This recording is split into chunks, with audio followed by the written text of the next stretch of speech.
This is Sherlock Holmes from crimeblogger1983.blogspot.com, and you're listening to California Dreaming on the Orbital Jigsaw Network. This episode of California Dreaming is brought to you by BLUBRRY. Creating a podcast isn't that simple. It's more than just recording yourself and uploading it. To really get your show to be everything you want it to be, you're going to need a little more than that. You need easy, reliable hosting so your time can be spent creating your content, the most accurate download stats so you know if you're reaching the audience that you're wanting to, and a web page that makes setting up totally easy on you and won't take up too much of your valuable time. And BLUBRRY offers all of this and more for hosts and aspiring hosts alike. Simple media hosting, a fully integrated WordPress website with their PowerPress sites. So if you already have a podcast, or you've always dreamed about starting one, head over to www.orbitaljigsaw.com/dream to sign up, and the first month is on us. The BLUBRRY support team is available to walk you through the steps of migrating your show without losing any of your subscribers, or to help you get started in the process of launching your new show. With the first month for free, using promo code DREAM, you've got no excuses. So let's get started. Before I get into the story, though, I want to say a few things about Patreon. I don't know what is going on with it over the last month and a half, and truth be told, I guess I haven't really been on top of signing in and checking in, only because I usually get email notifications about new Patreon subscribers, and I hadn't been getting any, so I kind of just figured the interest in Patreon had kind of waned a little bit. But I suddenly got a message in my email from a new patron, which prompted me to check in, and I've come to realize that there have been new patrons coming in through July and August, and now I want to take the time to acknowledge and thank you. And I'm not sure if this episode is going to come out first or if the newest Patreon bonuses are going to come out. Depends on which order I record them in, but I have both ready to go. There will be another bonus in August to make up for my slacking off in the past couple of weeks. So I want to say thank you to Catherine Spencer Cook, Dee Dee Jeanson, Lynn Bartolo, Darren Littlejohns, Jamie Coulter, Carrie Jameson, Molly Smith, and Peggy Dressel, who increased her pledge this month. And also, since I wrote this, I had to come back and edit in a few more Patreons. Dee Keller, Felicia Stone, Anna, Robin Swanson, and Julie Gay. I think that's everyone as of the recording of this. If anybody else happens to jump in on Patreon, I will definitely give you a shout out in the next episode. Thank you to all of you and everyone who has continued to support the show, and I will be sending out thank you cards to all of you very, very soon. And before we get into the episode, I need to provide you with this warning. This episode contains details involving crimes against children, including child sex abuse, the discussion of the production of images of child sex abuse, as well as crimes involving rape, sexual assault, violence against women, and related graphic details that may not be suitable for all listeners. Listener discretion is advised. Over the years, we've heard some rare, albeit truly amazing stories of children who have gone missing only to be recovered alive later on. Some days, weeks, even years. Back in January, as a part of the Vacation series in episodes 28 and 29, we told the story of the Cleveland, Ohio kidnappings of Michelle Knight, Amanda Berry, and Gina DeJesus, who were recovered about a decade after they were last seen. But there are several other notable kidnapping victims who were held captive, abused, but were thankfully found alive. Let's talk a little bit about some of those stories for a few minutes. On September 6, 2006, Elizabeth Schoaf was kidnapped as she was getting off her school bus in Lugoff, South Carolina, by Vincent Filyaw. He managed to gain her trust by pretending to be a police officer and telling her that she was under arrest. He led her into the woods where he had constructed an underground bunker that was not only located near his trailer home, but also within a mile of her own home. He had built the bunker in an effort to hide from police for the rape of another child, Amberly Rose Shook. As he led Elizabeth to the bunker, she made some efforts to leave clues as to her whereabouts behind, including dropping her shoes along the way, as well as pulling out strands of her own hair.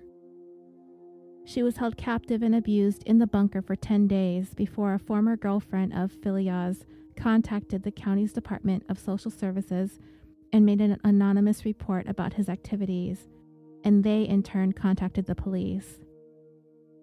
In the meantime, while the investigation was going on, Elizabeth managed to earn the trust of her kidnapper, and she was allowed outside of the bunker until eventually she was able to get a hold of Philia's cell phone and sent her mom a text while he was asleep.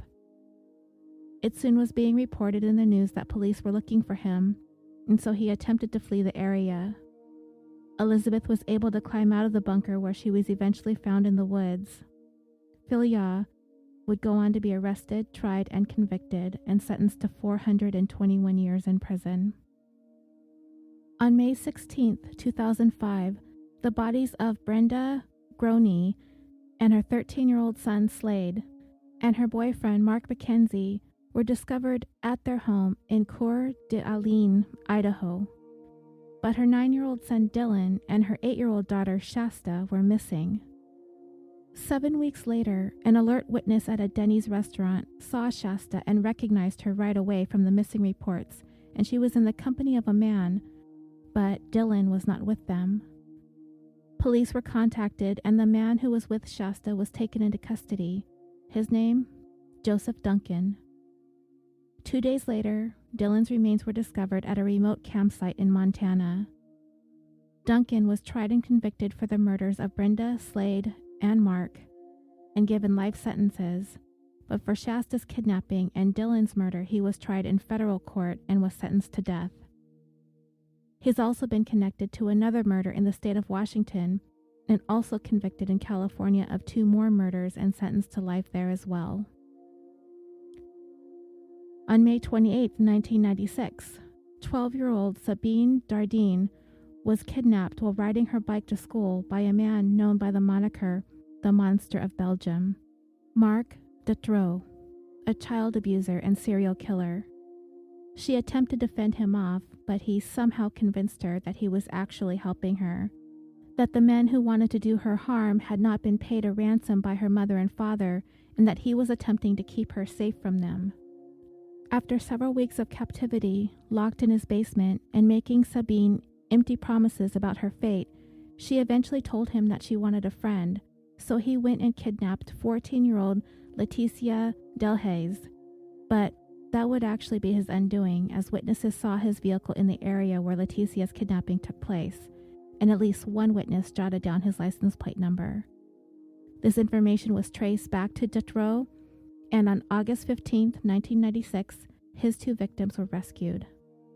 Sabine had spent a total of 80 days in captivity, and Delhaze a total of 6 days. But these were not his first victims.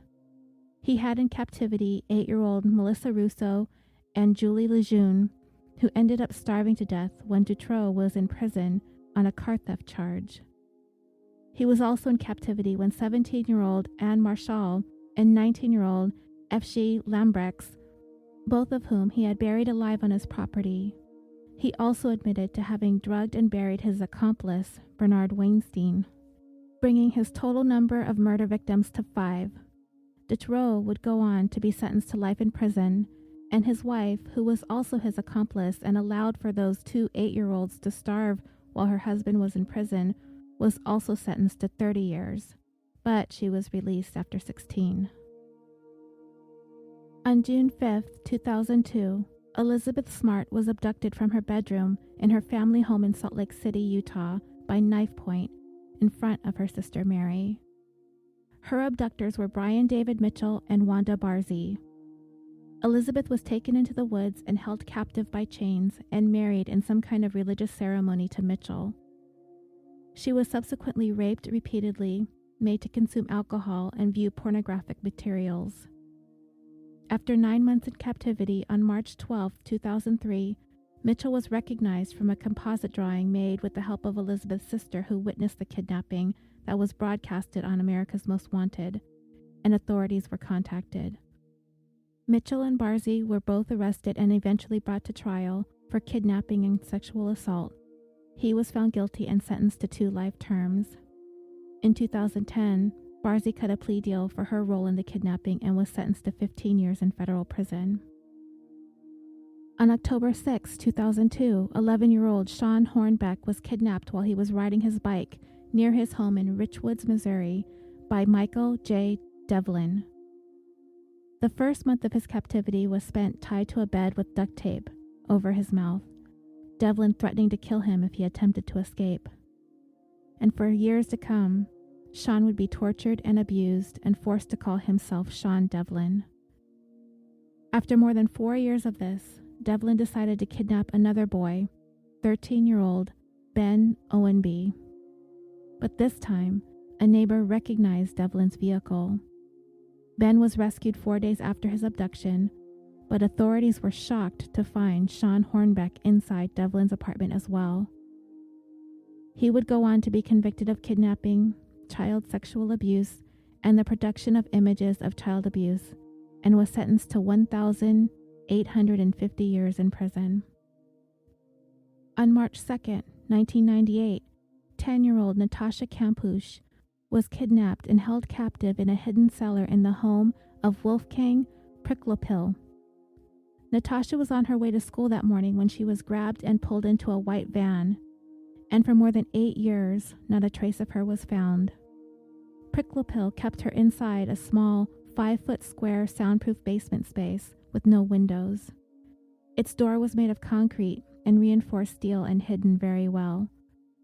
Natasha was kept there for the first 6 months, never allowed to even leave the basement at all. After some time, she was allowed to come upstairs, but she was made to do endless amounts of chores around the house, as Pricklopil had obsessive-compulsive disorder. She had to clean his entire house and would receive beatings if she left one smudge anywhere. She had to cover her hair with a plastic bag so she wouldn't get any of it around his home, and eventually he just resorted to shaving her head. And this would go on for the next 8 years.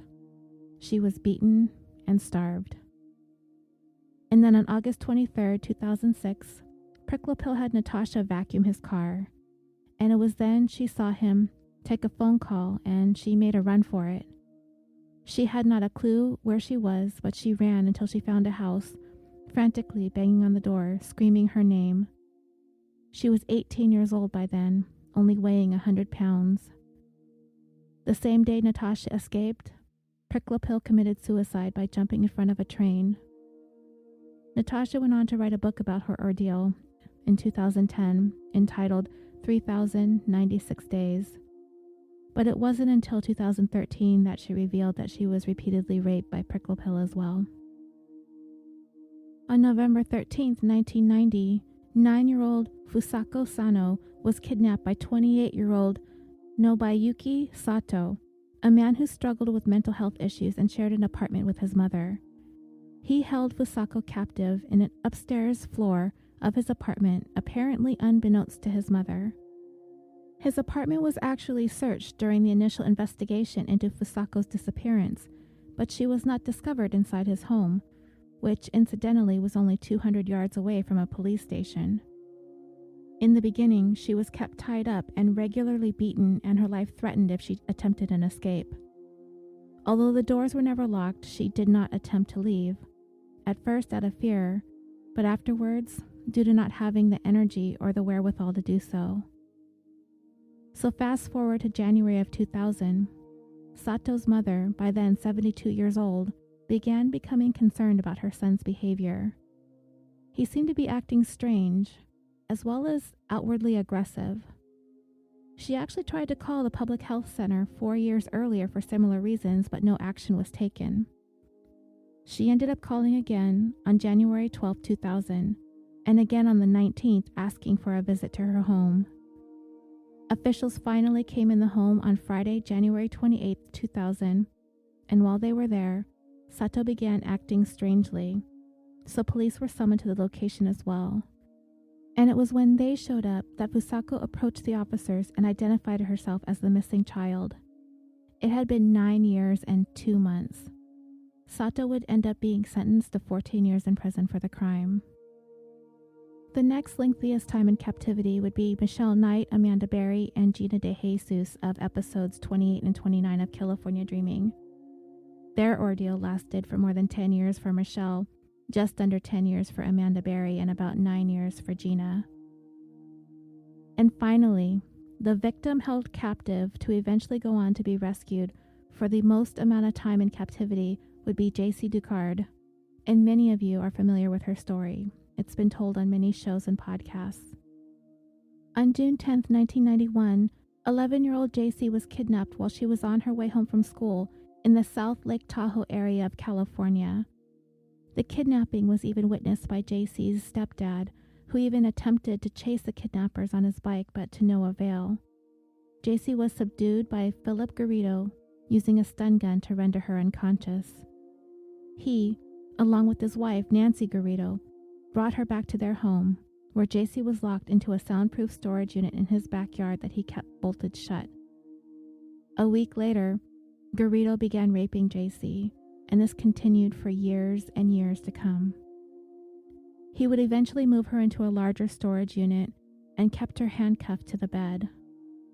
And whenever Garrido had to serve time for failing drug tests, his wife would keep J.C. captive. When J.C. was 13, she became pregnant with her first child, and 3 years later, she had a second child, both daughters. She would go on to tell them that they were sisters and Nancy was their mother, and this would go on for more than 18 years, until August 24th of 2009, when Garrido visited the San Francisco office of the FBI and left a 4-page essay regarding his ideas about religion and sexuality. Later that same day, he went to a police station on the University of California, Berkeley campus to get permission to have a special event on campus as a part of his God's Desire program. The special events manager thought he and the 2 girls that he was with, his daughters that he had with JC, were kind of behaving strangely, so she asked him to come back the next day. So on the 25th, Garrido came back with the girls, but since their visit from the day before, a background check was run on Garrido, at which time it was discovered that he was a registered sex offender. So after their meeting, the events manager called Garrido's parole officer and left a message regarding her encounter with him and the 2 young girls, who appeared to be kind of pale and behaving oddly. This prompted parole agents to go to Garrido's house that same day, and they searched his house but only found his wife. They drove him back to the parole office, and on the way he explained that the girls were the kids of a relative. Despite the fact that Garrido had committed a number of parole violations, they ended up taking him back to his home and telling him to come back to the office the next day to discuss the visit to UC Berkeley and to discuss their concerns for the 2 girls. Garrido came back the next day with Nancy, JC, and the 2 young girls. They were separated and interviewed. At first, JC wasn't willing to reveal anything about her true identity and kept up the rehearsed story that they had prepared for if something like this were to come up. Eventually, Garrido admitted that JC was kidnapped, and only then did JC decide to reveal the truth to the officers. In 2011, both of the Garridos pled guilty to the kidnapping and rape of JC. Philip Garrido was sentenced to 431 years in prison, and Nancy received 34 years to life. So dreamers, that was a lot to take in. And there is one more kidnapping that, in terms of length of time in captivity, falls right in between Sean Hornbeck's 4 years and 3 months ordeal and Natasha Kampusch's 8 years and 5 months ordeal. He was a boy, kidnapped on December 4th, 1972, in the city of Merced, California, in the San Joaquin Valley area of the state. And he was held captive for 7 years and 3 months. And every one of the stories I've told you about up to this point, every one of them has layers upon layers of twists and turns and tragedies that are beyond comprehension. The ripple effects that continue to ravage these lives years and decades after the initial abduction, they never stop. And this story we are going to talk about today is not only going to take us through this young child's more than 7 years in captivity, but into another kidnapping, a reunion, more tragedy, and finally into the depths of the depraved crimes of a serial killer. In today's 58th episode of California Dreaming, the tale of the Stayners.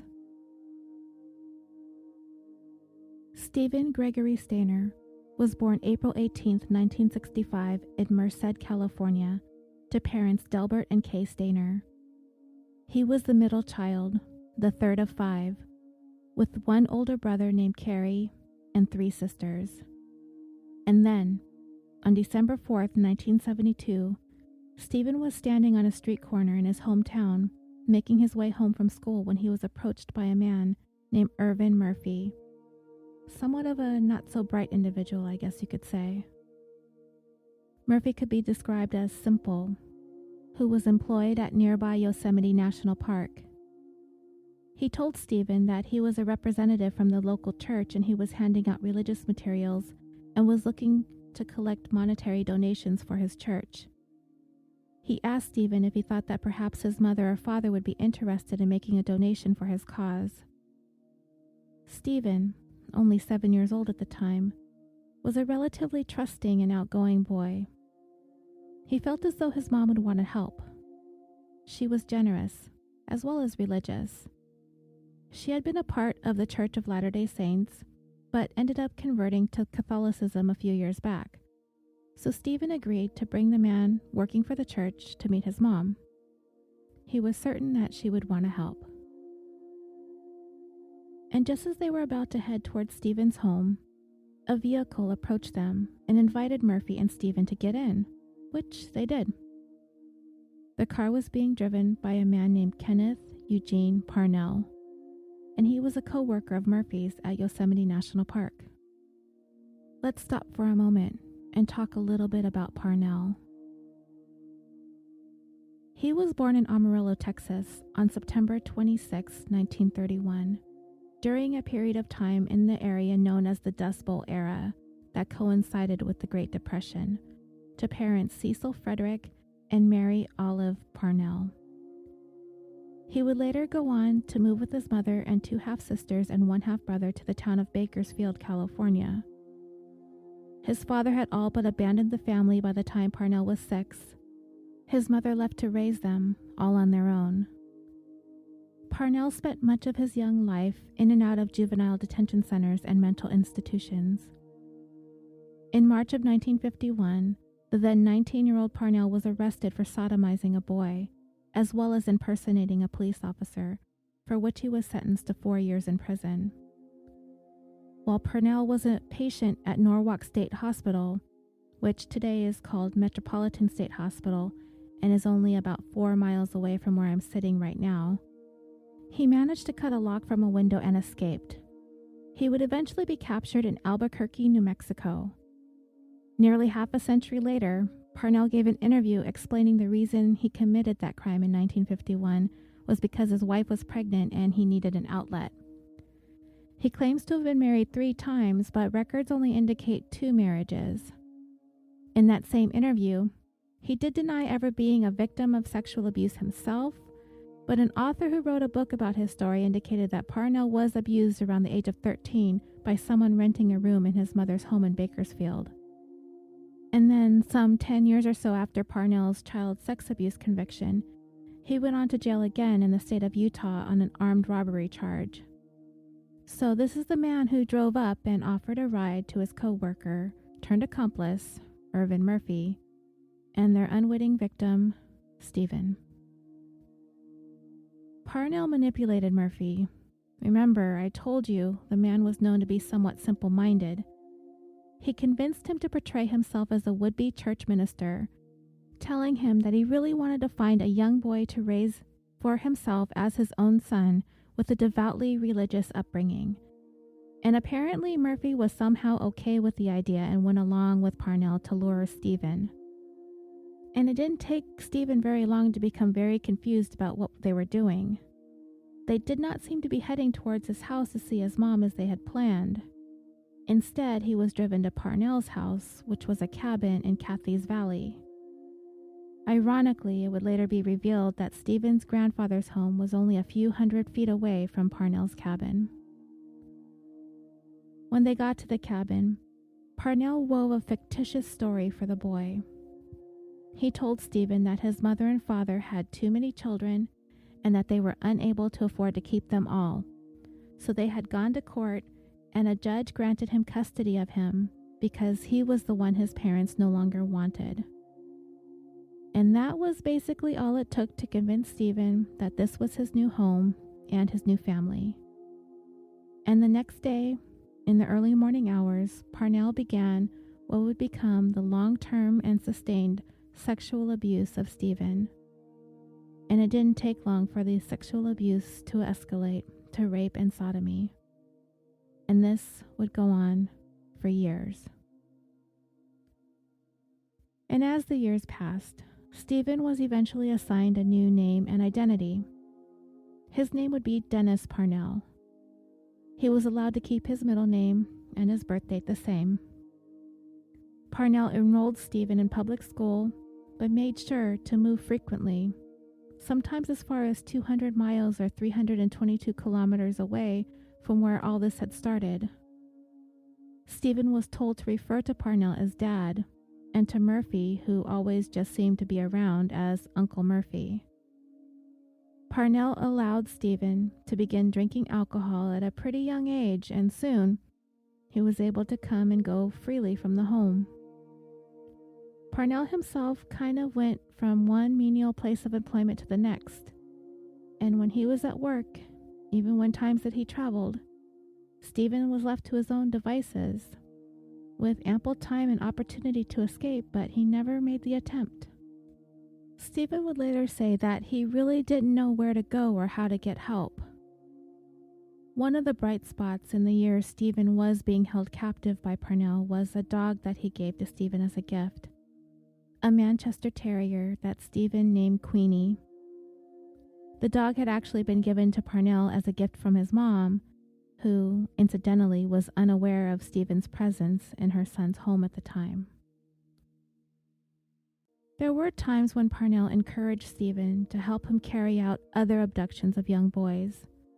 But Steven, despite what Parnell was telling him, he knew what was going on with him, that all of this was wrong, and that he would go out of his way to make sure any more kidnapping attempts would fail.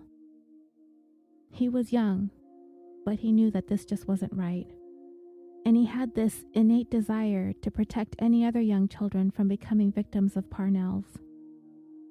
There was a period of about a year and a half when a woman named Barbara Mathias resided with Parnell and Steven. Steven would later report that she participated in raping him 9 times between the ages of 9 and 10. She even attempted to help Parnell lure and abduct another boy who attended the Santa Rosa Boys Club along with Steven, but that attempt failed. Barbara Mathias would later claim that she had no idea Dennis, aka Steven, was abducted by Parnell. And then by 1980, Steven was in the throes of puberty. Parnell was not only growing weary of Steven and his inability to help him lure another young boy to abduct, but he was also finding himself no longer attracted to Steven as he was maturing. This man is so sick, right? So, becoming increasingly desperate for a new young boy to abduct and abuse, Parnell decided to ask the help of one of Steven's friends, a kid named Randall Poorman. Let's talk about how Parnell got Randall to do his dirty work. It was the night before Valentine's Day of 1980. Parnell asked Randall, then a 14-year-old, to help him with his plan to abduct a young boy so he could try and build a family of his own. He offered Randall money, alcohol, and marijuana in exchange for his help. That night, Randall went with Parnell to his place of work, where he had an overnight shift at the Palace Hotel in the town of Ukiah, California. Randall spent the evening walking around, waiting, napping, while Parnell finished up his shift. And in the morning, the two of them went shopping for girls' clothes, so when they abducted a boy, they would be able to put him in a disguise to make him look like a girl. They also purchased some juice and some sleeping pills so they could sedate their victim as well. So from there, according to Randall, the plan was to have them drive around and look for a boy that Parnell wanted. And when he pointed one out, it would be Randall's job to grab him and pull him into the car. Randall even suggested that they use a ruse that they have some sort of car or tire trouble with their vehicle. So it was that afternoon of Valentine's Day when Parnell and Randall spotted 5-year-old Timothy White walking home from school. He walked most of the way home with a classmate, but there was a small stretch that Timothy made on his own. Timothy had with him his lunchbox and some Valentine's Day cards. And when Randall and Parnell began to pretend that they were having car trouble, Randall got out of the car and feigned inspecting the tire. He stopped Timothy and asked him if he could help him hold the air valve while Parnell sat in the driver's seat. But Timothy did not fall for the ruse, choosing to try and flee the scene. Parnell began screaming at Randall to catch the boy, and Randall was able to catch up with him, grabbed him, and while he attempted to grab hold of a chain-link fence, Randall was able to pull him off the fence and dragged him into the back seat of the car. Randall was ordered to give him some juice, laced with sleeping pills, and they covered him up with a blanket. The report of the missing 5-year-old hit the news, and alerts were sent out throughout the area law enforcement departments. In the meantime, Parnell had taken it upon himself to attempt to disguise Timothy by dyeing his hair from blonde to a much darker shade, and told him that his new name was Tommy and that Steven was to pass the boy off as his little brother. But Timothy, the poor thing, he was beyond distraught. He was unable to be calm. He was extremely upset, and he just could not stop crying. He was completely inconsolable. He kept begging for his mom and his dad. Steven tried to calm him and to comfort him, but he mostly tried to keep him safe from any abuse from Parnell. He really didn't want this child to have to suffer the things that he had been made to go through for the last 7 years. 2 weeks would pass, and Steven was absolutely unable to calm Timothy down whatsoever. He finally reached a point where he decided that he needed to get this child back to his parents. So, one evening, when Parnell went to work for his overnight shift as a security guard, Steven took Timothy and left the home, which was located in some remote backwoods somewhere. He carried Timothy on his back for a while. They were finally encountered by a passerby who offered a ride to the city of Ukiah, where Timothy lived. They accepted the ride, and when they got back to Timothy's neighborhood, he wasn't able to find his house or remember his address. He did not know any of the streets. He completely blanked out.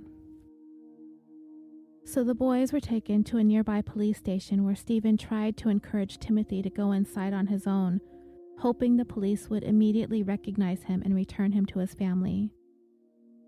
Whatever Steven's plan was after leaving Timothy at the police station hasn't ever really been made clear, whether he was going to find his own way to freedom or if he was going to try to seek out his family or if he was just going to go back to Parnell's. But police noticed the two boys, and they grew very suspicious of Steven, so they kept them both at the station. Authorities immediately knew who Timothy was, but as to who Steven was, it had been so many years, and Steven had gone through so much brainwashing and reprogramming himself, having been abducted at such a young age. Figuring out who he was proved to be more of a challenge. When officers asked him about who he was, what his name was, he said, "I know my first name is Steven."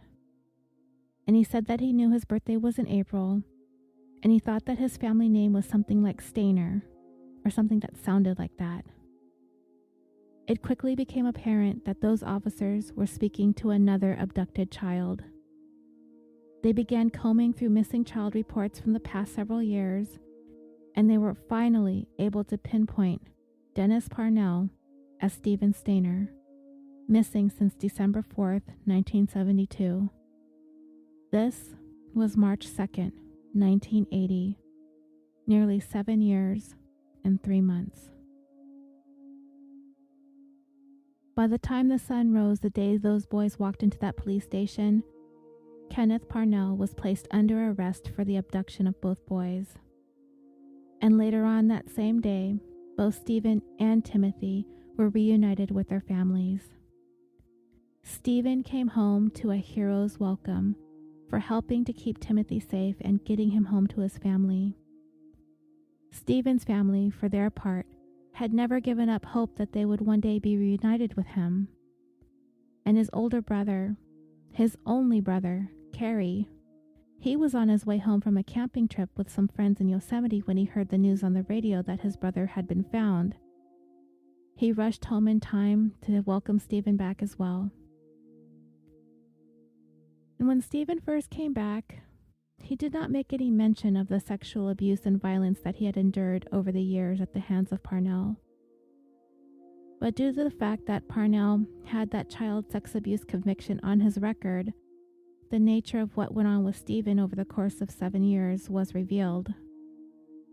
And it was clear that Steven had most certainly saved Timothy from suffering the same fate. However, it has not been revealed if Parnell made any attempts to sexually abuse Timothy at any point during the 16 days that he was held captive. And so when Parnell went on trial in 1981, he was only charged with the 2 counts of kidnapping, for which he was found guilty and sentenced to 7 years, 5 for the abduction of Timothy, and only 2 for Steven. The sexual abuse charges were not levied against Parnell because of some of the technicalities, which don't really make much sense to me when I read through this, but apparently those charges were outside the jurisdiction and the statute of limitations of the counties that the crimes took place in. And authorities decided that they didn't want to further burden Steven with the stigma of being labeled a sexual assault victim by drawing attention to that aspect of the crime. Barbara Mathias, the one-time girlfriend of Kenneth Parnell, was never charged with any crimes, despite the fact that she purportedly sexually abused Steven as well during the time that he was held captive, and she attempted to help Parnell lure another boy into captivity. Randall Portman and Irvin Murphy were given light sentences for their roles in the crimes. Steven testified on their behalf, describing them as having been kind to him, despite their involvement in the kidnappings. Parnell would be released after serving only 5 years. So yeah, Steven spent more time in captivity than his captor spent in prison. Of course, in the beginning, when Steven first came back, there was all this hoopla surrounding him and the story of his abduction and recovery. His story was not only national news, it became international news. He was signing book deals. His story was the leading topic every single night on the evening news. Movie deals were being tossed around, even a miniseries on TV. And there were constant requests for interviews with Steven. And all of this would go on to have a profound effect on the whole family, of course. But for one of them in particular, Steven's only brother, Cary. For 7 years, he felt completely abandoned and brushed aside by his parents. He stood by and watched them struggle with the grief and sadness of losing Steven, and now that he was back, Cary still found himself on the peripheral of the family dynamic. He was invisible before and remained so in the wake of Steven's comeback. He would eventually end up moving out of the family home. However, he will reappear in our story later on. It's probably no surprise to know that Steven did not simply slide right back into the family dynamic like nothing had happened. When he was taken from his family, he was only 7 years old. Now, he was 14, and he did not settle back in easily by any stretch of the imagination. While he was held captive, he was given liberties that most 14-year-olds wouldn't be given. He was allowed to drink, he was allowed to smoke cigarettes and marijuana, and he was able to come and go as he pleased. He had no rules, he had no curfew, and he was not adjusting well to the structured rules of his parents' household. In an interview Steven did with Newsweek magazine shortly after he returned home with his family, he was quoted as saying, "I returned almost a grown man, yet my parents saw me at first as their 7-year-old. After they stopped trying to teach me the fundamentals all over again, it got better. But why doesn't my dad hug me anymore? Everything changed. Sometimes I blame myself. I don't know sometimes if I should have even come home. Would I have been better off if I didn't?" Steven attempted to seek some professional help in the beginning, but he never really followed through with it. He wasn't really opening up or discussing the details of the sexual abuse he suffered at the hands of Parnell either. And it seemed like Steven's father was perfectly okay with not acknowledging the abuse, brushing off the attempts at seeking professional help as something that Steven did not need. So there was a great deal of denial going on with that aspect of Steven's experience. And it was something Steven's father refused to discuss, claiming that Steven is dealing with it perfectly fine on his own. But it was common knowledge what he had gone through, whether he wanted to admit it or not. And he was being targeted and bullied at school because of the sexual abuse. He was taunted for being gay and accused of enjoying the rapes. He would eventually drop out of school altogether. Steven continued to drink heavily, and eventually his parents made the decision to kick him out of the home. The relationship with his parents, particularly Steven's father, would remain strained. Steven went on to try to get his life back on track. In 1985, when he was 20 years old, he met and married Jody Edmondson, 17 years old at the time. They would go on to have 2 children, Ashley and Steven Jr.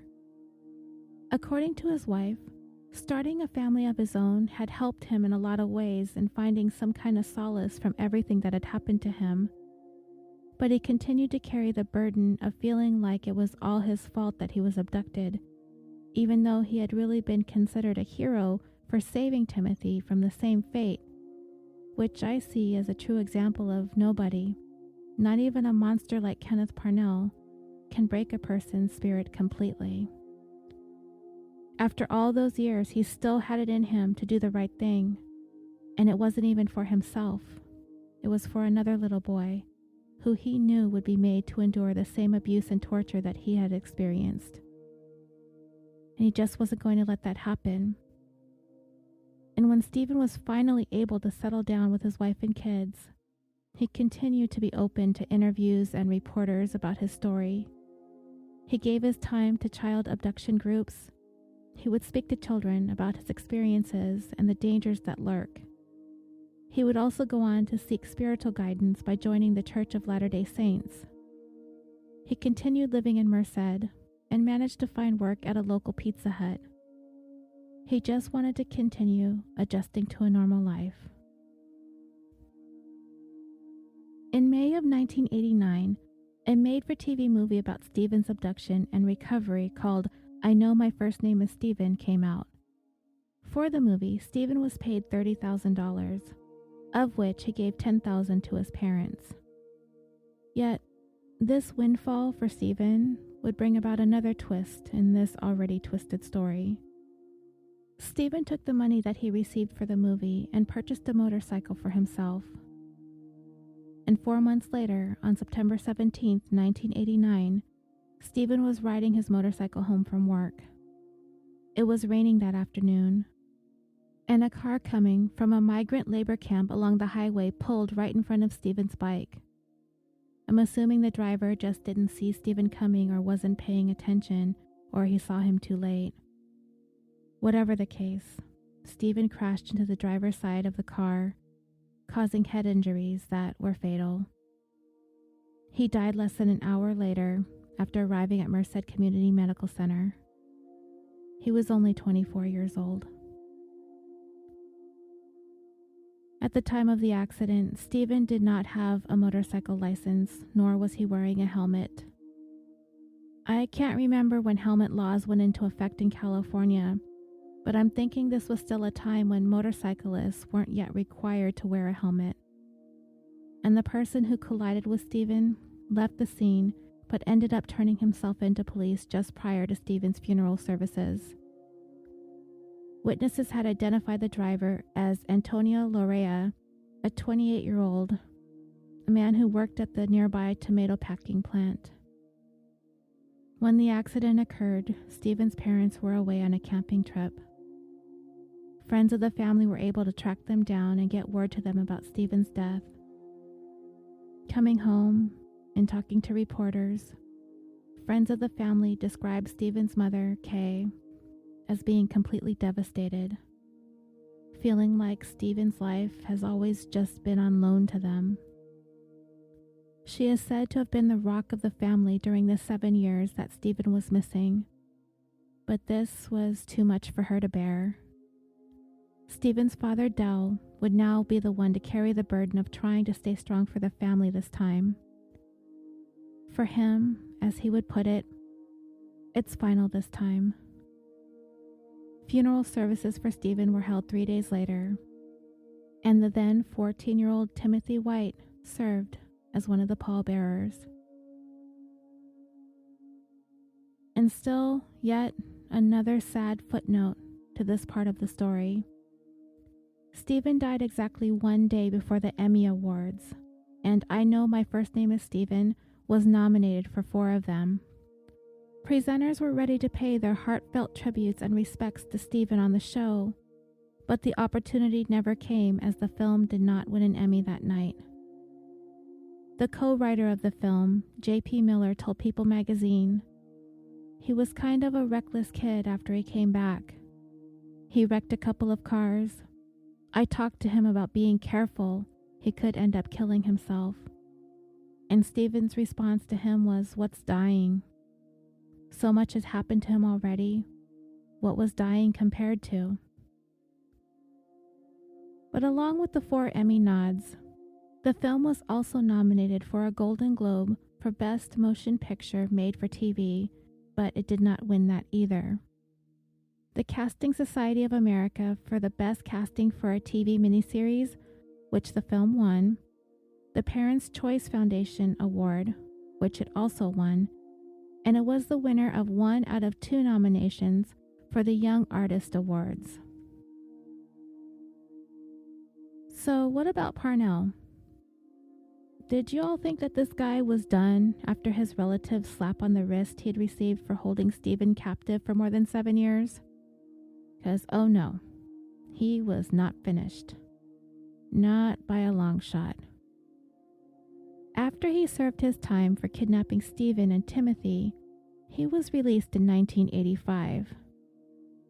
And it seems that for nearly the next 2 decades or so, Parnell managed to stay off the police radar. That was until January of 2003, when he was arrested for attempting to have his caregiver buy him a 4-year-old boy for $500.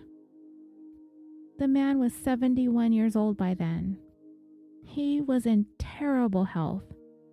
He had diabetes and emphysema and a whole laundry list of health issues related to a stroke that he had.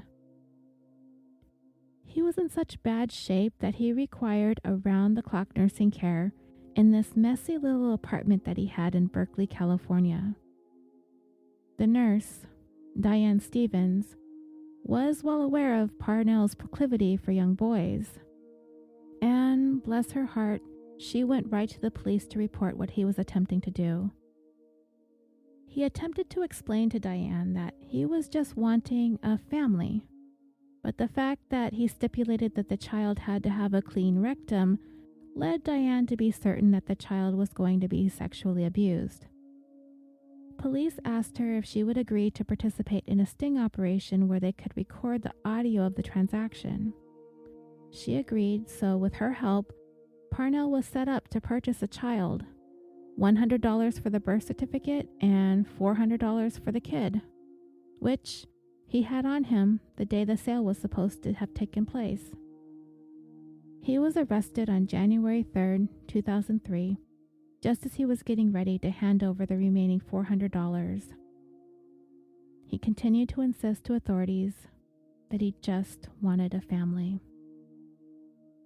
The following year, on February 9th, 2004, Parnell was convicted on the charges of attempting to purchase a child and attempted child molestation, even though there was never a real child involved in the case at any point. The prosecution presented evidence from the home, including specific sex implements as well as sexually explicit materials. That and Diane took the stand and testified as to what Parnell had asked her to do. All of that was enough to prove the criminal intent to sexually harm or abuse a child. The prosecutor also presented a slideshow to the jury. He showed a picture of Steven Stayner, labeled number 1. Then he showed a picture of Timothy White, labeled number 2. Then he showed a blank slide, labeled number 3, to show that if it weren't for Diane alerting police to Parnell's intentions, number 3 would not be blank, telling the jury Kenneth Parnell was looking for one last hurrah, one last Steven Stayner, one last Timothy White. Incidentally, both Timothy White and the young teenager Parnell had enlisted to help abduct him on that Valentine's Day all those years ago, Randall Portman, they both came in and testified against Parnell. And it was the first time the two had come face to face since that day the abduction happened. They encountered one another in the hallway, and Randall expressed his heartfelt remorse for what had happened to Timothy. The men embraced, Timothy reassuring Randall that all was forgiven. In April of 2004, the now 72-year-old Parnell, shackled to his wheelchair, had the book thrown at him by the judge. This was going to be a 3 strikes case, as Parnell had those 2 previous convictions, that one way back in 1951, and then of course Stephen and Timothy's case. The strikes law has over the years been somewhat controversial because of many non-violent criminals that were finding themselves locked up for the rest of their lives for relatively minor crimes, albeit felonies, but nothing that would warrant a life sentence necessarily. However, when it comes to Parnell, I think I'm feeling good with the 3 strikes for him. And that's what he got, 25 to life. And being that he's 72 and in crappy health, he won't be in there for very long. The fact that Parnell only served less than 5 years for what he did to Timothy and Stephen bothers me to no end. Parnell was a man who spent his entire life posing a serious threat and danger to children. For his entire life, and then even late in life, health problems all over the place, needing nursing care, probably can't even go to the restroom without assistance, yet still trying to continue to look for young children to abuse. This guy probably can't even wipe his own ass, yet he can't get young boys off his mind. Absolutely incredible. This guy was the perfect candidate for the 3 strikes law if there ever was one. Oh, and his attorney did her best to defend him, claiming that his intentions were to raise an abandoned boy, but that there's nothing that he did that caused any harm or attempted to harm anyone in the community. She pointed out that he was getting old and his health was failing, and that he had no run-ins with law enforcement for almost 2 decades. But those mitigators would not be enough, as the judge just threw her book at him, like I said, 25 to life. After spending a considerable amount of time in hospice care, and 4 years after his conviction, Kenneth Parnell died of natural causes on January 21st, 2008, at the California Medical Facility in Vacaville, California. He was 76 years old. Timothy White also managed to carry on with his life as well. He married and had 2 children. In 2005, he joined the Los Angeles County Sheriff's Department. But yet, in another sad twist to this already tragedy-filled tale, on April 1st, 2010, Timothy died suddenly of a pulmonary embolism. He was only 35 years old. So dreamers, we are now going to enter into another chapter of this story. And if you've heard this before, which you may have, then you may remember that there is much more to this. Remember, the title of this episode is The Tale of the Stayners. There is a whole other set of crimes that were committed by a Stayner. Steven's older brother, Cary. He was 11 years old when his little brother vanished, and when he was 18, he was suddenly back. And all the while, in Steven's absence, through the time he was returned until the time he died, Cary was the invisible brother. At least, that's how he saw it. When Steven was kidnapped that day in December 1972, the Stayner family was overwhelmed, shrouded in a perpetual state of sadness and dread at the loss of their little boy. But when Steven was returned to the family 7 years later, it was huge, exuberant news. Steven was all over the media, and like I said, he never said no to an interview. A book was written about his ordeal. That was turned into a movie. He was in the newspapers and magazines. The whole world, it seemed, was overjoyed when Steven was brought home, safe and alive. But one person was not. His brother, Cary. When Steven disappeared, his mother and father were paralyzed with grief. Their whole lives suddenly evolved around finding Steven. That is all the family ever talked about. It was always the matter at hand. Day in and day out, every waking moment of every single day was all about Steven. So for Cary, as he saw it, that was the only thing that they cared about. And as the years dragged on, the longer Steven was missing, and his parents never stopped obsessing over him, Cary grew more and more convinced that they could care less about him. He felt as though his parents had all but abandoned him. They were there, but they really weren't. They just didn't care, and he continually felt neglected and unloved. He was irrelevant, not only within his own family, but pretty much everywhere. He wasn't Cary Stayner anymore. He was Steven Stayner's brother. And all these feelings would leave Steven evolving into a very, very angry young man. And then, when Steven suddenly reappeared out of nowhere, Cary began to build up a great deal of resentment towards his mother and father and Steven.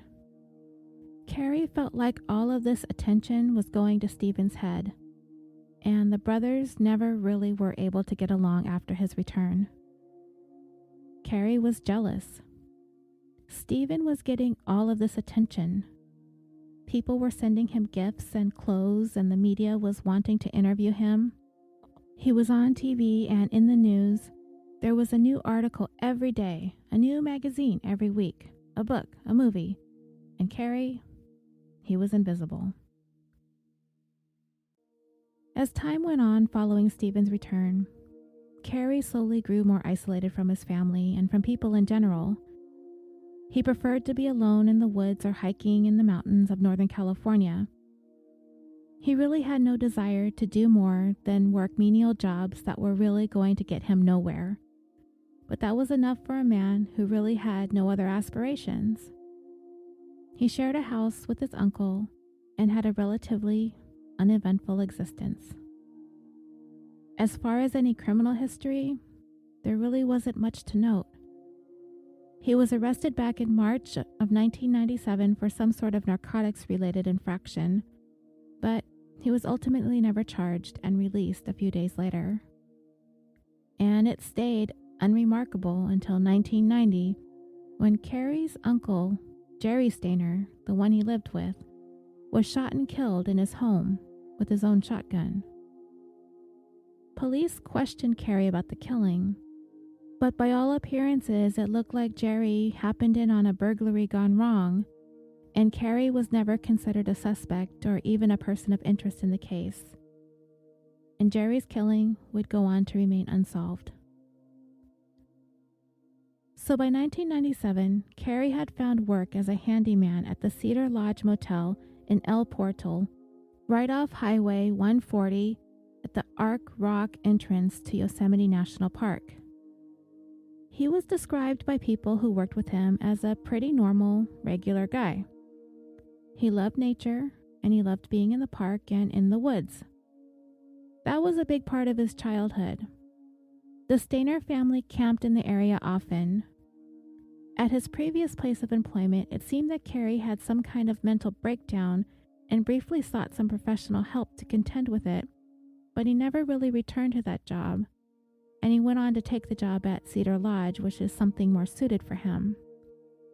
Someone who knew and worked with Cary did say that he divulged that he had fantasies about killing women since he was 7 years old, and this persisted throughout his life. He fantasized about shooting women in a shopping center and setting the place on fire. But I really don't know how serious anyone took any of these fantasies, as it doesn't seem like anyone raised any concerns. Maybe people just thought this guy was all talk. So sometime in 1999, Cary began to assemble what might be described as a murder kit. In it, he had rope, tape, and a large knife. Cary got to the point where he began having the desires to fulfill some of those fantasies he'd had, and the tourist area he worked in seemed to be the perfect setting to seek out potential victims. His first 2 attempts at securing a victim fell through, one of which was a group of teenage girls camping. And then the motel received some new guests. Carol Sund, her daughter, 15-year-old Julie Sund, and 16-year-old Silvina Peloso, an exchange student from Argentina staying with the Sund family. Cary made note of the 3 staying at the Cedar Lodge and which room they were in. The last time the group was seen alive was February 15th, 1999. Cary, under the guise of being the handyman, knocked on their room door. Carol answered it, and Cary told her that he needed to take a look at the bathroom, that the room directly above them had sprung a leak, and he wanted to inspect their bathroom just to make sure that there was no leak or damage being caused by it. Carol really didn't want to let him in, telling him that there was no leak and he didn't need to worry about it. But he was insistent that he needed to check, so she reluctantly allowed him in. Cary went into the bathroom and stayed there for a few minutes while the 3 women stayed in the living room area of the motel. When Cary emerged from the bathroom, the girls were watching a movie that they had rented, and when they looked over at Cary, he was brandishing a gun. He told them not to worry, that he was there to rob them, and he quickly tied the women up, and he took the 2 teenagers into the bathroom and closed the door. He came back into the living room area and drew closer to Carol. Using a rope, he strangled her to death. He took Carol's body and placed it into the trunk of her rental car and then returned to the motel. He brought the girls out from the bathroom and ordered them to disrobe, and he sexually assaulted both of them and made them do some other unspeakable acts.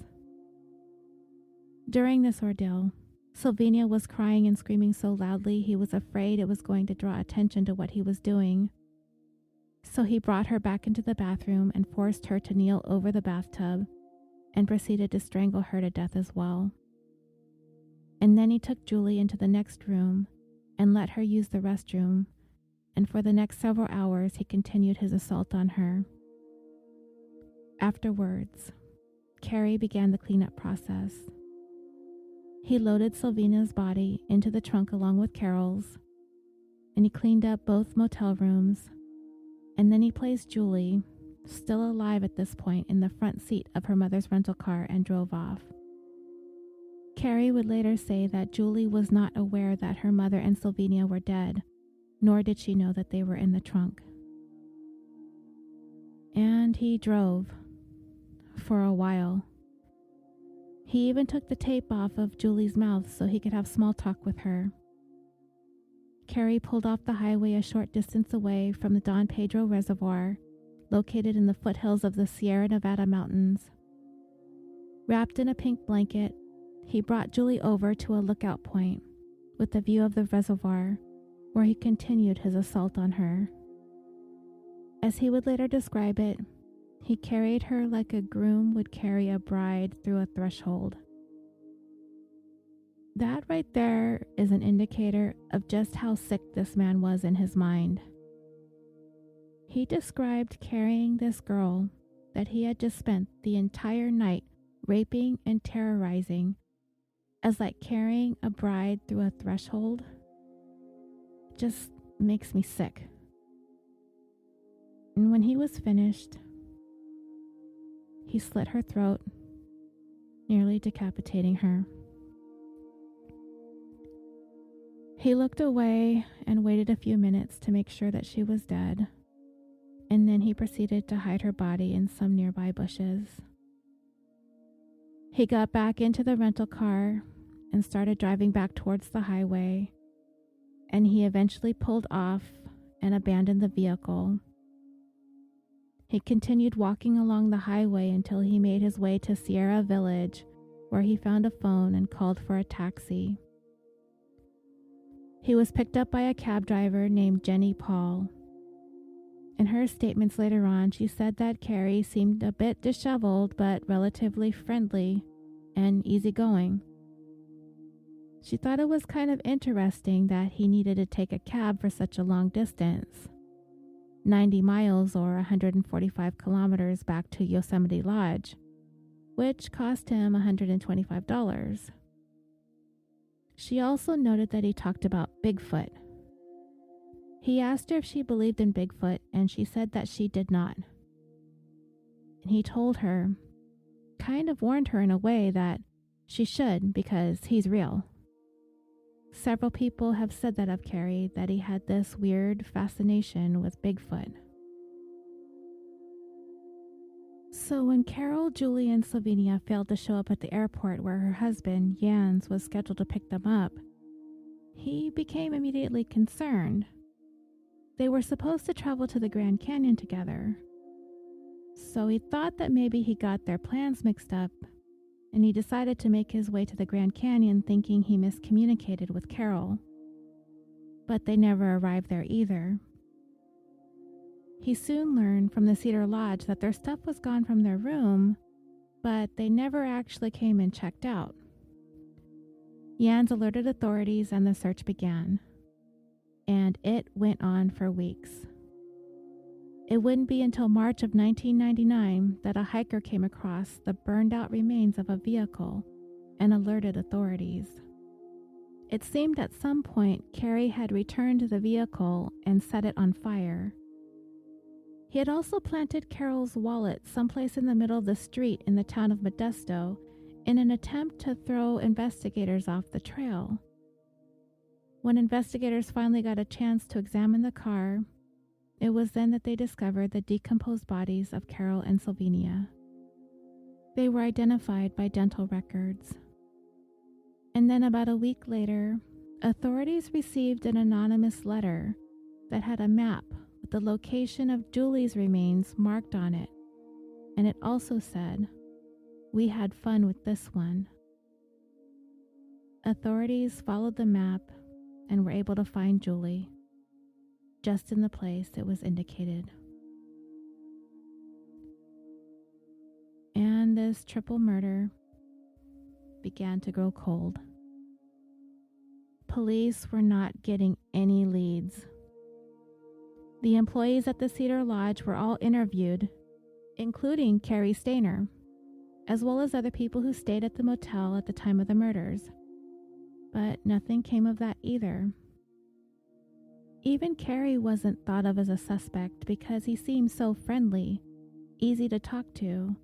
He had no criminal history except for that minor drug infraction a couple years back, but that charge was dropped. There was very little in the way of forensic evidence to be found in the room that the women stayed in. It had been thoroughly cleaned.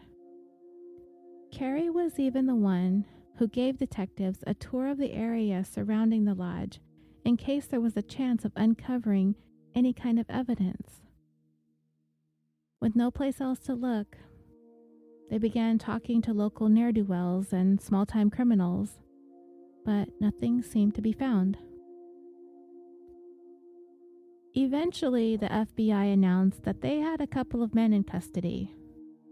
Two half-brothers, Michael Larwick and Eugene Dykes.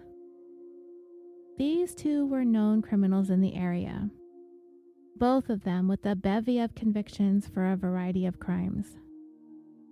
Around the time the murders took place, both men had interactions with local police in the area, and for some reason, Dykes was going around making it sound like that he had something to do with the murders. The FBI also claimed that they had forensic evidence linking the men to the crime. In the meantime, as the investigation was still going on, Cary, it seemed, felt confident enough to try and kill again, as it seemed like he was getting away with this. This time, he made his way to Yosemite Institute, which, according to its website, is a program that combines academic study with physical challenges, team building, and service projects, and is open to a variety of youth groups such as schools, churches, and community boys and girl scouts, with experiential and inquiry-based educational adventures that seek to inspire connections to the natural world.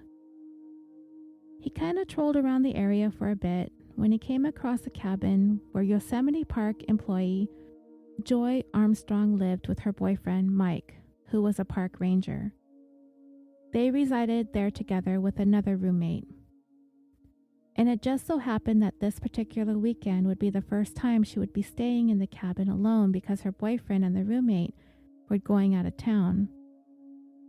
She had even mentioned to a friend that she was kind of worried about being there alone because of the murders of Carol, Julie, and Sylvania, so she made arrangements to go stay with a friend for the weekend. But Joy would never show up. On Thursday, July 22nd, 1999, Yosemite Park Medical Director Dr. Desmond Kidd had just wrapped up a 24-hour-long shift at the clinic.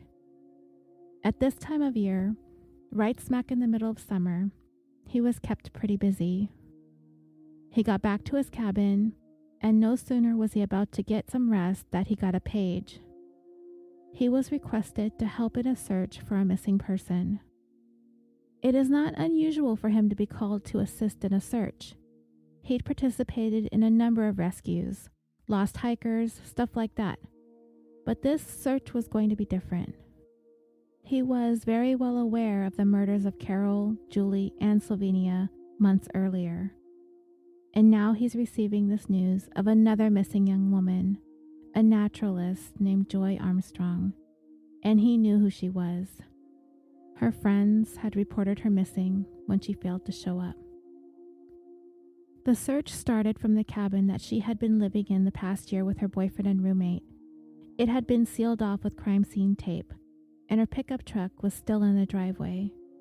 It was clear that she was packed to go away for the weekend. From there, the groups of searchers broke up into 5 teams. Dr. Kidd was with 4 others in his search party, and they walked along a nearby creek. It wasn't long before they noticed some footprints along with some disturbed shrubs and branches and trampled plants. It kind of looked like someone had run through the area. Then something caught the glimmer of the sun, something metal off to the side. It was a key ring in a ditch filled with about 3 feet of water. And looking a little further that direction, they discovered a woman's body. She was wearing a white t-shirt and denim jeans.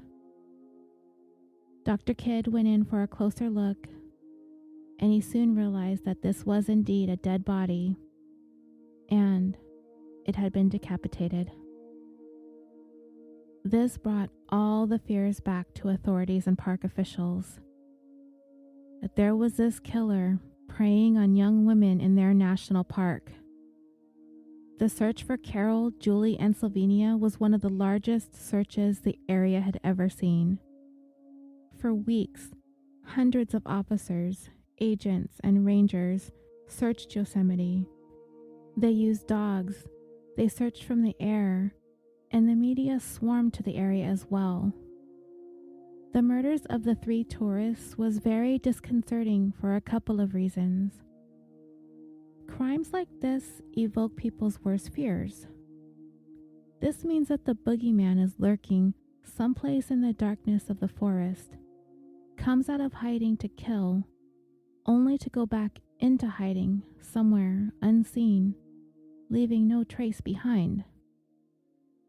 And as for homicides in America's national parks, the year before the murders of Carol, Julia, Sylvina, and Joey, our national parks had an estimated 64.5 million visitors without one single murder having taken place. And prior to this series of murders, the last time anything of the sort occurred was a couple of years back in May of 1996, when 2 hikers were stabbed to death near their campsite just off the Appalachian Trail in Virginia's Shenandoah National Park. And no one's ever been arrested for their killings. Fears about the triple murders had subsided because the FBI was saying that they had the right men in custody, those brothers, Michael Larwick and Eugene Dykes. But they were being held on other charges while the murder case was being investigated. The FBI was telling the media that they were able to link the men to the murders through some fibers that were being analyzed at the FBI lab in Washington, that they also had incriminating statements from one of the suspects. By June, the FBI chief in Sacramento was certain that they had their main players in jail, but they were not rushing to charge them.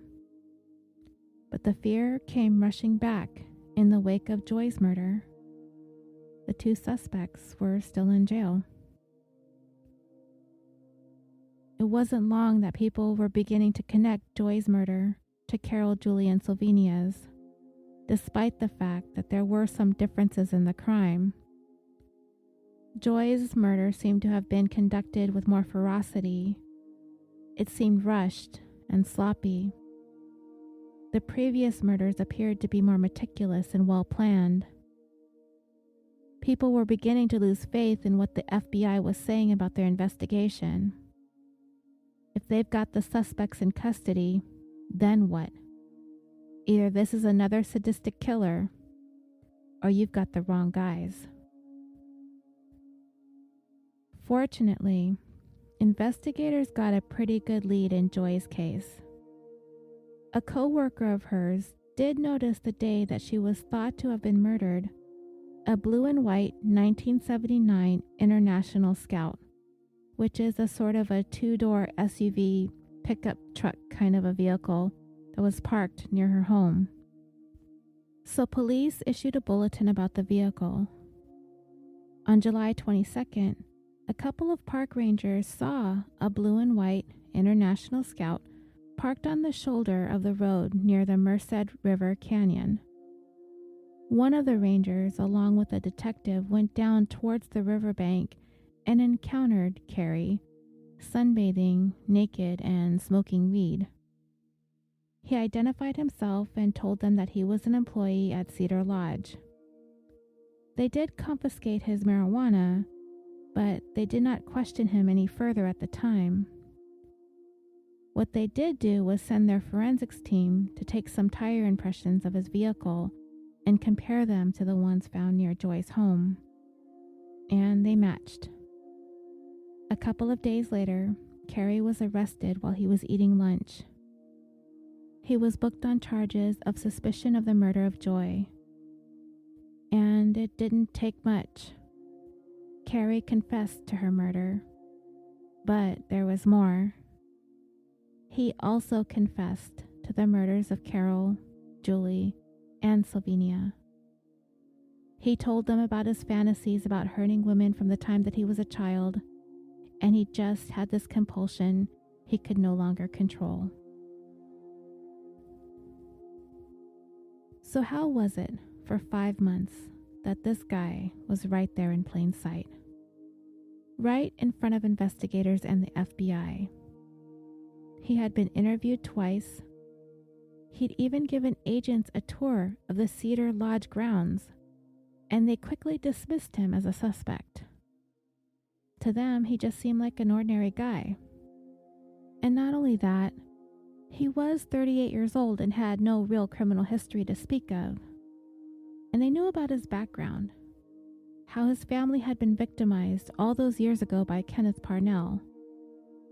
The idea that he too became a serial killer seemed impossible. But Steven's ordeal had been a sore spot for Cary. We talked about that a little earlier in the story. The hero's welcome Steven returned to. He was back living in the room that he had shared with Cary all those years before. Steven had come back to a celebrity status. The media, the news, the articles, the movie, the book. All the while, Cary's off to the side, just fuming inside. And by the time he reached his early 20s, he had absolutely no ambition or goals in life. The only place he really seemed to feel comfortable was in the woods or in the mountains. It was also around this time that he started making claims about his sightings of Bigfoot, and he talked about it incessantly. He was also known to have shown a few people pictures that he had drawn of naked women, but seemed to have a difficult time when it came to interacting with women. He was known to have dated on occasion, but nothing ever really seemed to last. When Cary was in his mid-20s, he worked for Merced Glass and Mirror, and this was the time he shared that house with his Uncle Jerry, who was his father's brother. So when Steven was killed on that motorcycle in 1989, Cary was said to have taken the news very, very hard. And the following year is when his uncle was killed with that shotgun blast to the chest. And for the next several years, Cary's life remained unremarkable. Until 1996, when he had that breakdown at work. It was at the Glass and Mirror Company. He had apparently slammed his hand into a piece of wood and cut it open. He told a coworker that he felt like getting into his truck and driving it through the office and killing everyone at work and setting the place on fire. His boss ended up taking him into the county psychiatric center, and he spoke to a therapist there, but no other treatment was ever sought beyond that. He never did return to the Glass and Mirror Company. He told everyone he was moving to another area to try his hand at cartooning. And that's when he decided to head back towards the Sierra Nevada. His parents at that time were struggling themselves. His dad was laid off, and they had to move someplace more affordable. By 1997, he had landed that job as a handyman at Cedar Lodge, and he seemed to fit in easily with the other staff. By all accounts, he was just a normal, regular guy. Nothing would indicate what was to come. So when February of 1999 rolled around, the area was still very cold, often going below freezing during the night. The lodge didn't really get busy until closer to springtime, but there are still guests who stay.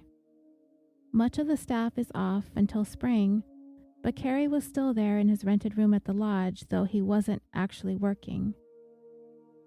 It was this time when he spotted Carol, Julie, and Slovenia arriving to stay at the motel. They were trying to take in all the sights, doing all the touristy things. They were having the time of their lives. The last night that they were seen, they had dined at the lodge restaurant, and when they finished, they walked to their room towards the other end of the motel to retire for the evening. And it was around 11 p.m. that knock came at their motel door, telling the occupants of the room that he needed to check that leak. And I've already told you how their stories came to a violent end at the hands of Cary Stayner. Because nobody was around, he was able to spend the whole night committing these crimes, because the lodge was deserted at that time of year. I mentioned earlier, after he killed Julie, he had left her hidden in that brush. He took that cab back to Yosemite, and then he went back a few days later to burn the rental car and plant that wallet that belonged to Carol in the street, throwing the investigators off. And once the burnt-out car was discovered with Carol and Slovenia in the trunk, Cary sent that anonymous letter with the location of Julie's remains. Meanwhile, Cary managed to just seamlessly go back into his mundane job of being a handyman at the lodge. FBI agents were swarming the place, going into various motel rooms, gathering evidence and fibers, but Cary really had no real reaction to the killings or the presence of the FBI, except for one comment he made to another co-worker criticizing the FBI for never investigating his brother's disappearance the way that they're investigating this all those years earlier. In Cary's confession, he described his encounter with Joy. As the sun was setting that July evening, she was busy loading up her truck with the things that she was going to take with her to stay at her friend's house for the weekend, out of fear of being in the woods by herself for the first time. And what are the chances of the very thing that she feared, the reason why she was packing up her truck, would come down a dirt road right towards her home? That blue and white International Scout. He just so happened to spot Joy packing up her vehicle when he stopped and got out of his car to say hello. Now, according to his confession, he could tell that she was suspicious of him, but he tried to make small talk again. About Bigfoot, of course. He asked her if she'd ever seen Bigfoot in the area, because he had seen Bigfoot across the field from her house.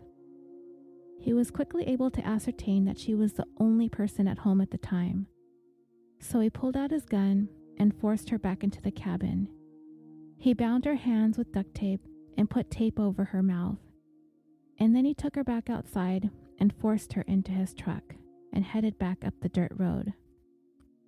And remember when I mentioned earlier that Dr. Kidd, during the search effort for Joy, noticed some disturbed brush and branches that looked as though someone had given chase?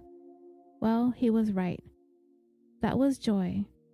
And when Cary was about to park in a remote area off the dirt road, Joy managed to open the passenger door and jump out while the vehicle was still moving. She got to her feet and began running through the overgrown brush. That's the trampled path that Dr. Kidd noticed. She was trying to make it to a cabin where she knew some friends lived, and it was only a few hundred yards away, but Cary leapt out of his car and gave chase. She only made it about 150 yards before he caught up with her. And dreamers, the next couple of sentences are very, very graphic. So if you want to skip ahead 15 or 20 seconds, you might want to do so now.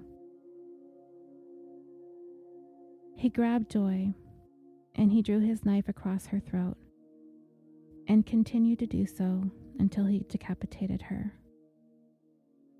And he threw her body where it would eventually be found, in that creek, and he threw the head about 40 feet away.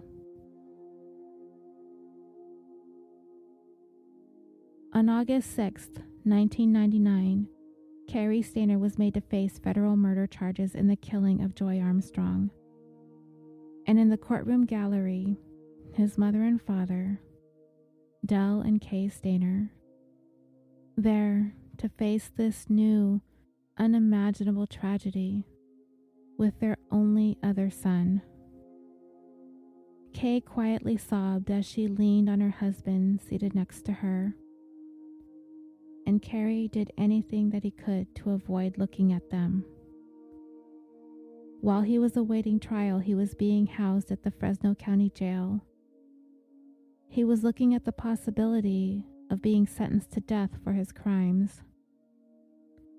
In August, while he was at the facility, he sent a letter to the local newspaper saying that he was very truly sorry for the pain that he's caused, and he was interested in selling the rights to his story to filmmakers so he would be able to provide whatever money he made to the families of the victims that he murdered.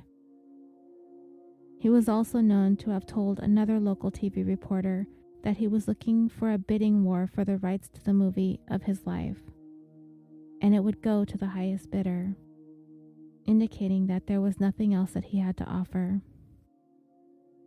In a sense, it would appear that Cary's goal to somehow at least match, if not outdo, what his brother was given in terms of monetary compensation for the crimes that were committed against him. Was it Cary's goal to top the money, fame, and attention that was showered on Steven?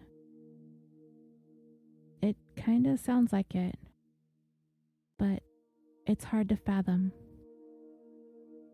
And in the wake of Cary's confession to these brutal murders of Carol, Julie, Sylvania, and Joy, investigators across the Yosemite area and the Central Valley of California decided to go back and take a look at all the unsolved cold murder cases in their areas, and this included the 1990 shooting death of Cary's Uncle Jerry. And it had been reported later on that Cary has indicated that his uncle molested him when he was 11 years old, but I am uncertain of the validity of that claim. It's been surmised that it would be highly unusual for a person to commence a killing spree by killing 3 people at one time, that it was more likely that he killed before, working his way up to the triple murder. But Cary was adamant that that was the first time he'd ever killed anyone. At the same time, there was a great deal of heat coming down on the FBI for their botched investigation into the triple murder. They so confidently told everyone that they had the right men in custody. The residents of Yosemite and the surrounding areas let their guard down. They believed that they were safe and the killers were securely behind bars. Now, come to find that they had the wrong individuals locked up, and the real killer continued to lurk amongst them for 5 more months before finding the opportunity to kill again when he encountered Joy. And even as Cary sat in that police interrogation room confessing to the 4 murders, the FBI would not back down from their contention that they did not have the right men in custody. They continued to insist that the case was open because they weren't certain that Cary acted alone in killing Carol, Julie, and Sylvania. Eventually, the case only came down to 1 man, 1 suspect, 1 killer, Cary Stayner. He would go on to plead not guilty by reason of insanity. His defense attorneys claimed that his family had a long history of sexual abuse, coupled with his struggles with mental illness. And not only did these circumstances lead Cary to murder these 4 people, but he was also prone to some bizarre behaviors as well. And according to a doctor who testified on his behalf, Cary Stayner was also autistic and a paraphiliac. In other words, having intense sexual attraction to atypical situations and fantasies. But none of this rose to the level of Cary being found legally insane when he committed the murders, which is a difficult standard to reach anyway. Cary was found guilty on the 4 counts of first-degree murder on August 27, 2002. The sentencing hearing took place in December of 2002, and the hearing was described as devastating. Even the judge himself had a breakdown and needed to excuse himself while he tried to regain his composure. When he returned, he was clearly overcome by emotion. His face was red, his eyes dampened. The jury recommended that Cary Stayner be sentenced to death for his crimes, and the judge concurred, handing down that sentence, condemning Cary to death. This was a case where there were truly no dry eyes in the courtroom, as the grisly details of the murders were recounted for the sentencing. The families of the victims were there and they had the chance to confront the killer. Yen's son, husband of Carol, father of Julie, said to the court that he knows that Cary Stayner has not a problem with murdering little girls in the middle of the night. Sylvania's family was in the court as well for the sentencing, as were Cary's parents, Kay and Delbert. They spoke on behalf of their son, standing by him, hoping for the court to show him mercy. But it would not be.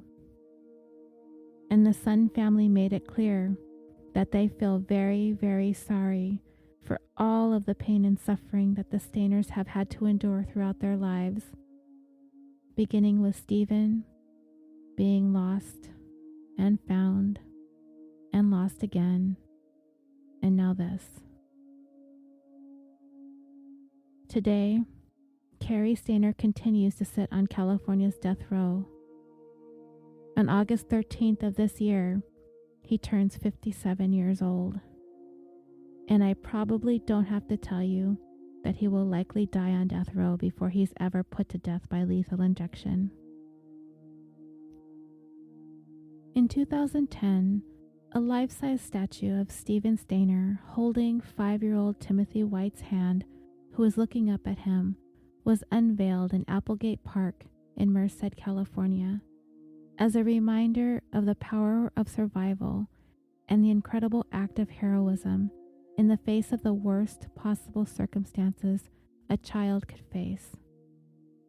Sculptor Paula Slater, who was commissioned to design the bronze statue, said, quote, "I feel divinely guided when I'm inspired by a project, and I really felt a presence on this one." The unveiling was attended by friends and family of Steven and Timothy, who, as I told you, sadly both met untimely deaths. Thank you for joining me for this 58th episode of California Dreaming. I can't hardly think of a story that has so many tragedies woven into one, so many families devastated, torn apart by the actions of truly despicable individuals. Kay and Del Stayner, the heartache that they've had to endure is unimaginable. Del has since passed away in 2013.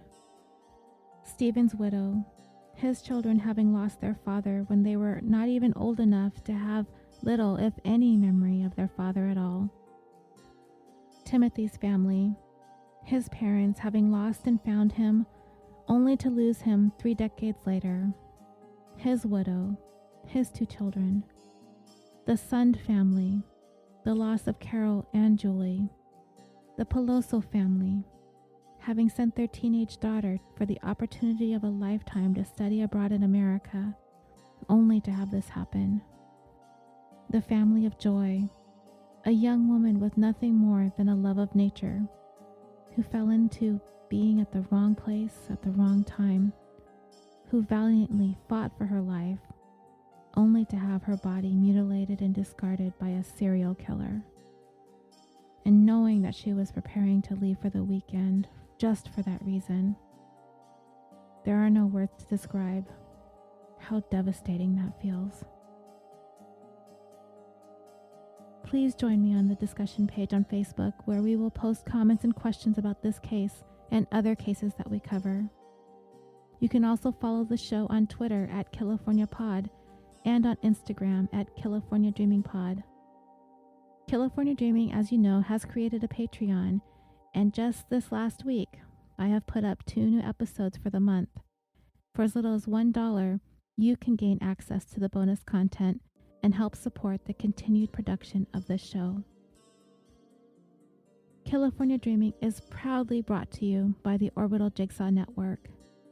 We are a podcast production company located in Los Angeles, California, with a mission to create some of the best podcasts to listen to consistently improve upon our content, our rosters of shows, to develop new content that appeals to people all over the world, and to provide a thriving community for listeners and podcasters alike.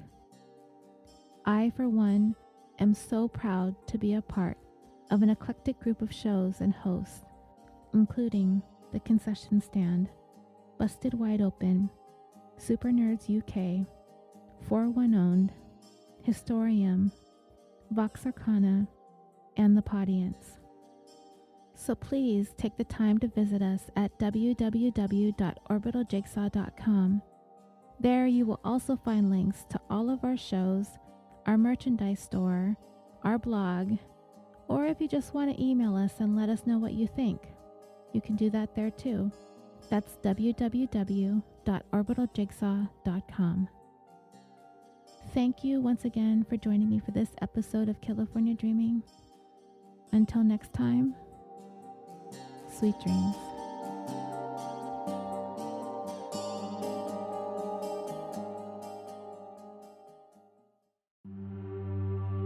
Hey podcast listener, this is Steven, the host of Trace Evidence, a weekly true crime podcast focused on unsolved murders and missing persons. Each week, I dig deep into the evidence, suspects, and theories revolving around the unsolved cases you think you know: Elisa Lam, Aisha Degree, Brandon Lawson, and the ones you've never heard: Lily Aramburo, Candace Hilt, Kanika Powell. If you're a true crime fan, haunted by unanswered questions, join me each Monday for a thorough examination of the victims, their stories, and the unknown perpetrators behind them. Trace Evidence is available on Apple Podcasts, Google Play Music, and all your favorite podcatchers. Visit trace-evidence.com for a full list of episodes, transcripts, and to subscribe today.